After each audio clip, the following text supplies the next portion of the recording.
بڑا اہمیت کا حامل پروگرام ہے، اور اس پروگرام کے ذریعے بے شمار جو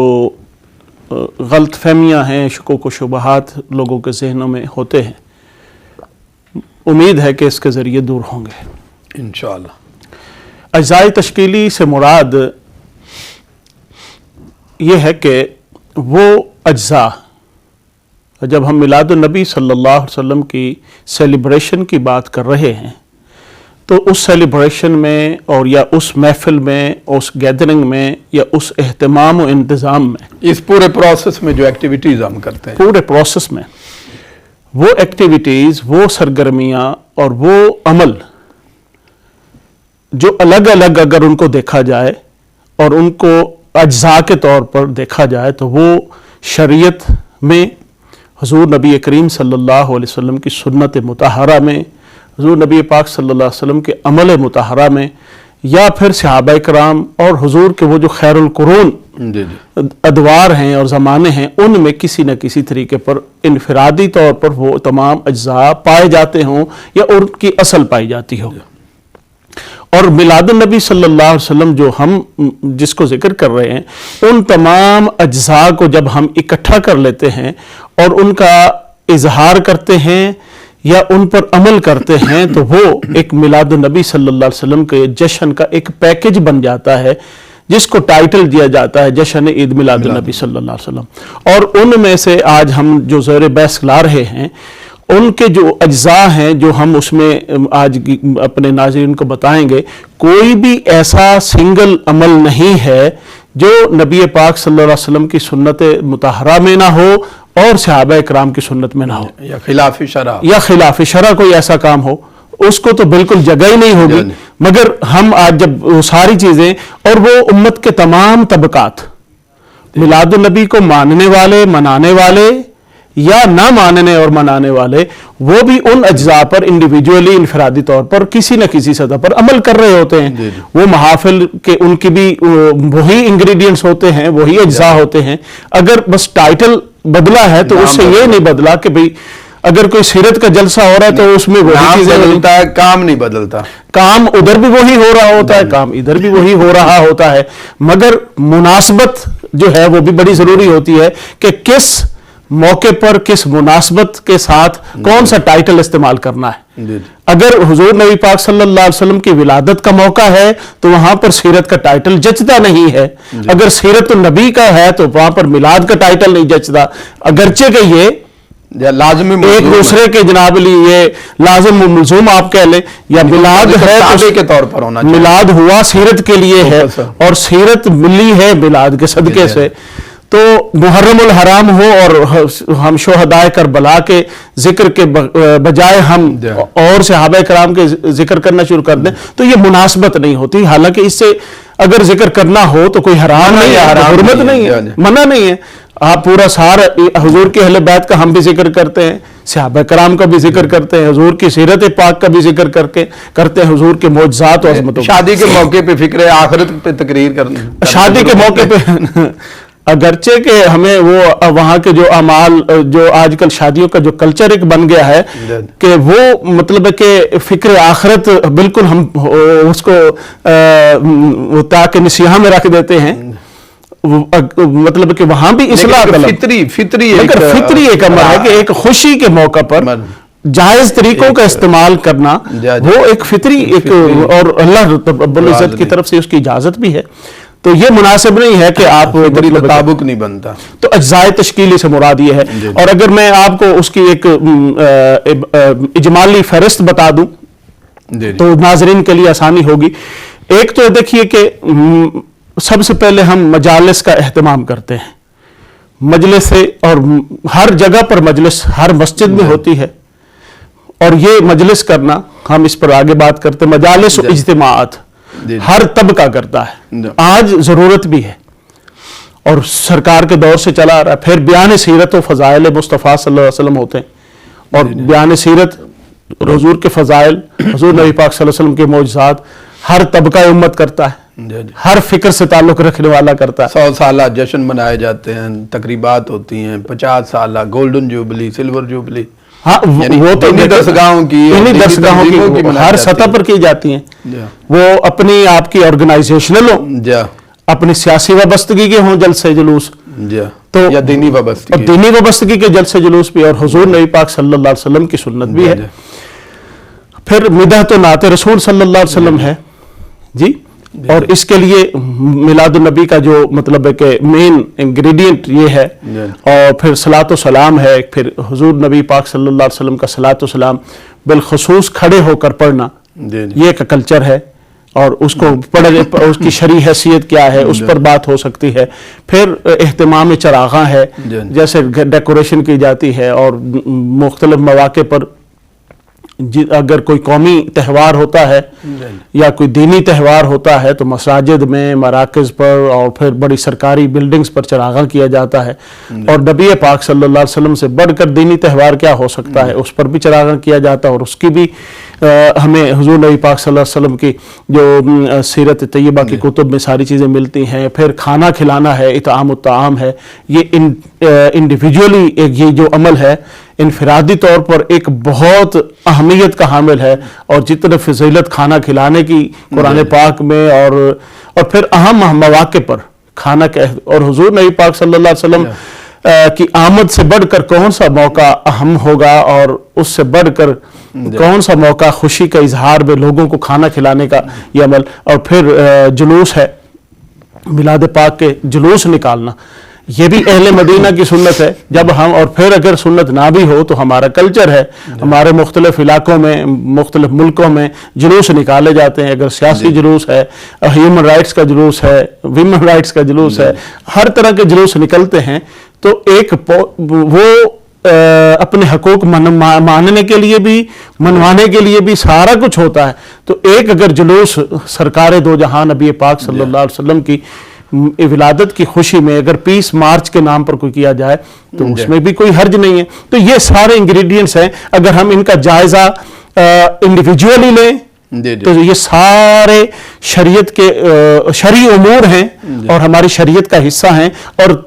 امت کا ہر طبقہ اس کو جو ہے وہ مباحات میں آتے ہیں، جوازات میں آتے ہیں۔ بالکل، اس میں کئی چیزیں ایسی ہیں جو مباحات میں ہیں، جو اللہ تبارک و تعالیٰ نے تشکیلی ڈسکس کر لینے کے بعد اب ذرا دیکھیے، ہم اس موقع پر جو پہلا آپ نے ذکر کیا پہلے نمبر پہ، وہ ہے محافل اور مجالس کا انعقاد۔ میلاد النبی صلی اللہ علیہ وسلم کے موقع پر یا جشن میلاد النبی صلی اللہ علیہ وسلم منانے میں ایک بہت اہم جو چیز ہوتی ہے وہ مجالس اور محافل کا انعقاد ہوتا ہے۔ تو ذرا اس پہ روشنی ڈالیے کہ یہ ہماری محافل کیسی ہونی چاہیے۔ سب سے پہلے تو کیسی آج کل ہو رہی ہیں۔ سم ٹائمز آپ محافل کو دیکھتے ہیں تو وہ سارا ادب سے بڑھ کر بہت نیچے آ کر بے ادبی کے درجے میں آ گئی ہیں۔ جیسے آپ کوئی نعت خواں حضرات جو ہے نعت رسول مقبول پیش کر رہا ہے تو یا تو وہ بالکل اتنے معروف گانے کی طرز میں ہوتی ہے کہ جو ہی وہ ایک جملہ بولتا ہے تو حضور کی طرف توجہ جانے کی بجائے، نعت کی طرف جانے کی بجائے فوراً توجہ اس گانے کی طرف جاتی ہے۔ تو اس کا مطلب ہے جو مقصد ہے وہ اس سے ہم پیچھے ہٹ رہے ہیں، یا پھر وہ ایسا جس طرح ناچ گانا اور اچھل کود جو ہے ناچ گانے کے کنسرٹس میں ہوتی ہے، اب وہ ہاتھ ہلائے جا رہے ہیں اور موٹیویٹ کیا جا رہا ہے، اس طرح کریں، اس طرح کریں۔ یہ بنیادی طور پر ہماری محافل اور مجالس کا یہ طریقہ کار کہ بالکل وہ محفل نعت کی بجائے مسجد کے اندر محفل نعت کی بجائے وہ کم لگے، اور ذکر رسول کی محفل کم لگے، اور گوائیوں کی جو ہے وہ کنسرٹ وہ زیادہ لگے۔ کیا ایسی محافل ہونی چاہیے؟ نہیں، میلاد النبی صلی اللہ علیہ وسلم عرض یہ ہے کہ یہ جو آپ نے گفتگو فرمائی یہ خرافات میں ہے، جی جی، اور اس پر انشاءاللہ ہمارا ایک مستقل موضوع ہے جس پر انشاءاللہ آئندہ ایک دو روز میں ہم اس پر کلام کریں گے، جو خرافات اور جو مطلب ہے کہ اصلاح طلب پہلو ہیں ہماری محافل میں، ان پر کلام کریں۔ ہمارا رنگ کیسا ہونا چاہیے اس پہ بات کی، محافل کا رنگ کہنا، محافل کا رنگ حضور کی محبت میں اور حضور کی اتباع میں رنگا ہوا ہونا چاہیے۔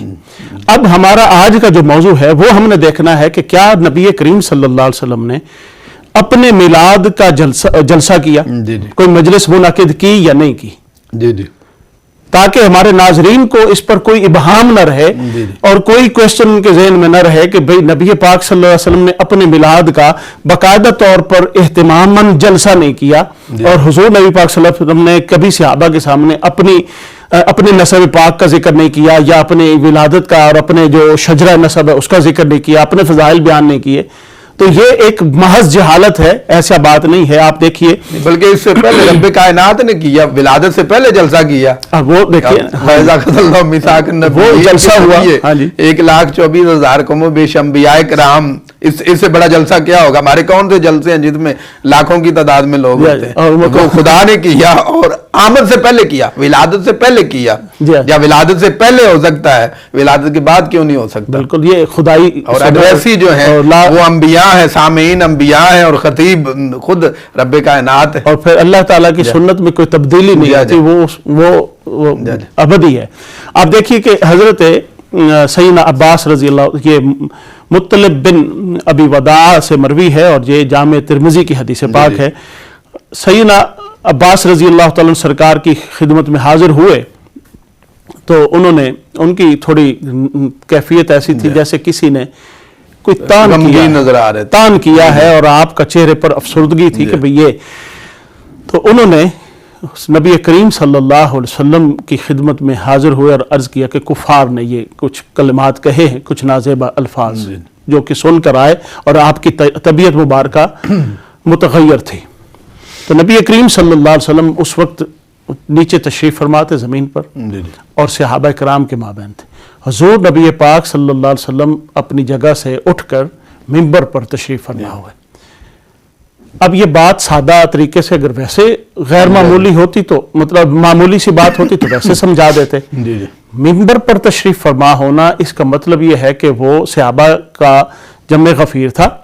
اور نبی پاک صلی اللہ علیہ وسلم جو بات کرنے جا رہے ہیں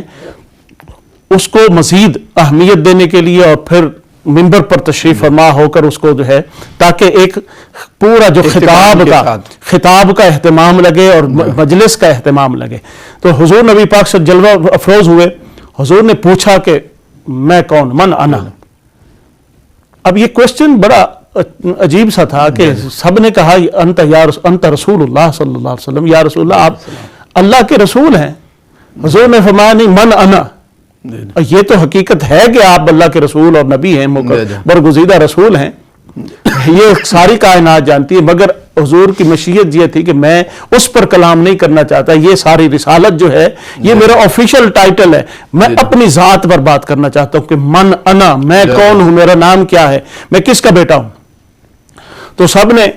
یہ جب یہ حضور نبی پاک صلی اللہ علیہ وسلم کا دوبارہ یہ کوشچن سنا